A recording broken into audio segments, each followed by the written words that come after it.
Shalom, sahabat-sahabat Kristus. Kita jumpa kembali dalam Agenda Resapi, renungan singkat pemelihara iman.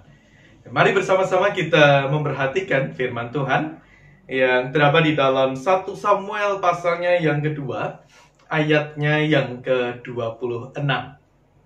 Demikian. Tetapi Samuel yang muda itu semakin besar dan semakin disukai, baik di hadapan Tuhan maupun di hadapan manusia. Jemaat sekalian yang terkasih di dalam Tuhan, adalah harapan semua orang.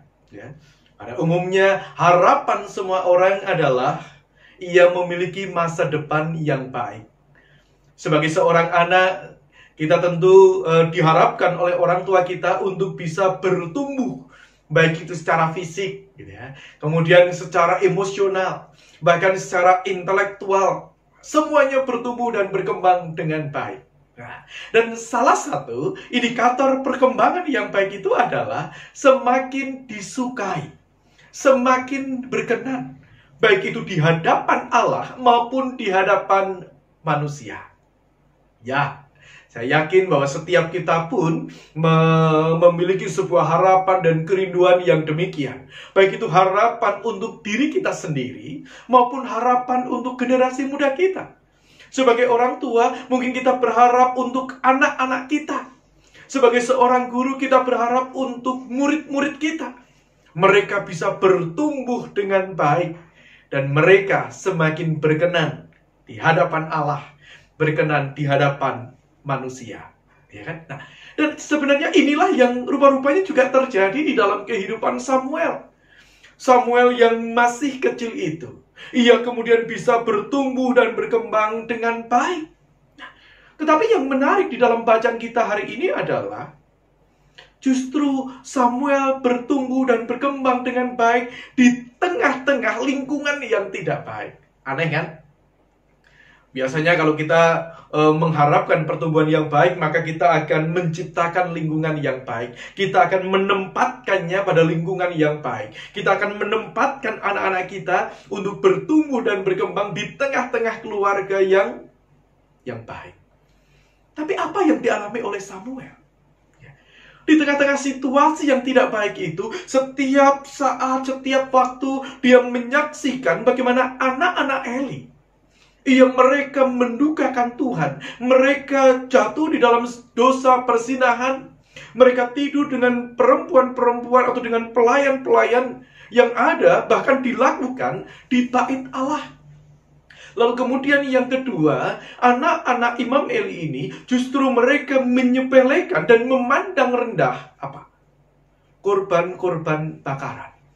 Sebelum korban-korban itu dipersembahkan kepada Tuhan, mereka mengambil sesukanya, mereka mencucukkan garpu, mengambil daging, lalu menikmati sesukanya. Itu adalah pemandangan yang hampir setiap saat, setiap waktu ditemui oleh Samuel. Bapak Ibu dan saudara sekalian yang terkasih dalam Tuhan, situasi yang tidak mudah juga dihadapi oleh Samuel. Kenapa? Karena pada waktu itu Tuhan jarang menampakkan diri. Karena pada waktu itu firman Tuhan jarang dinyatakan. Tetapi kenapa? Kenapa di tengah-tengah lingkungan yang kurang baik, di tengah-tengah situasi dan keadaan yang tidak mampu menghadirkan keteladanan yang baik itu, justru Samuel bisa bertumbuh, justru Samuel bisa berkembang, bahkan semakin berkenan di hadapan Allah dan disukai oleh manusia. Ini adalah perenungan atau ini adalah pertanyaan yang layak untuk kita cari jawabannya. Sebagai manusia seringkali kita akan larut ikut arus. Di tengah-tengah situasi yang buruk kita akan menjadi buruk. Di tengah-tengah situasi korupsi kita akan mudah terlibat dalam korupsi. Di tengah-tengah lingkungan yang penuh dengan kejahatan, kita akan lebih mudah ikut arus kejahatan itu. Tetapi satu hal yang dipegang oleh Samuel yang muda itu belajar mendengar apa yang menjadi sabda Tuhan. Beberapa kali Samuel dipanggil oleh Tuhan, ia memang belum paham, ia memang belum tahu. Tetapi pada satu kesempatan, Samuel mengerti bahwa itu adalah suara Tuhan. Dan kemudian dia berkata di dalam 1 Samuel 3 ayatnya yang ke 1 Samuel pasalnya yang ketiga ayatnya yang ke-9 ya. Ayatnya yang ke-10. Lalu datanglah Tuhan berdiri di sana dan memanggil seperti yang sudah-sudah, Samuel, Samuel. Dan Samuel menjawab, berbicaralah sebab hambamu ini mendengar. Ya, Samuel tidak silau, Samuel tidak tergoda oleh yang lain. Tetapi Samuel mencoba untuk mendengar suara Tuhan. Dan Samuel bersiap untuk mendengar Tuhan berbicara, Tuhan berkata atas hidupnya. Bapak, Ibu, dan saudara sekalian yang terkasih dalam Tuhan, situasi yang sekarang ini sedang kita hadapi bukanlah situasi yang gampang. Bukanlah situasi yang baik.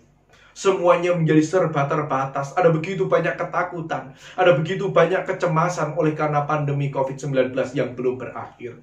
Kita bertanya bagaimana masa depan anak-anak kita. Kita bertanya bagaimana masa depan keluarga kita. Kita bertanya bagaimana masa depan gereja kita. Bagaimana masa depan pekerjaan kita. Semua situasi seakan-akan menggambarkan bahwa kita sungguh berada dalam sebuah situasi kritis yang cukup berat.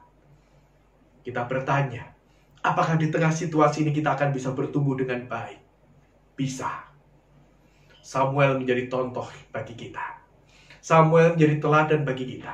Yaitu ketika ia tetap mau mendengar apa yang menjadi suara Tuhan. Ia tetap membuka hati dan siap untuk mengerti apa yang menjadi rencana dan kehendak Tuhan.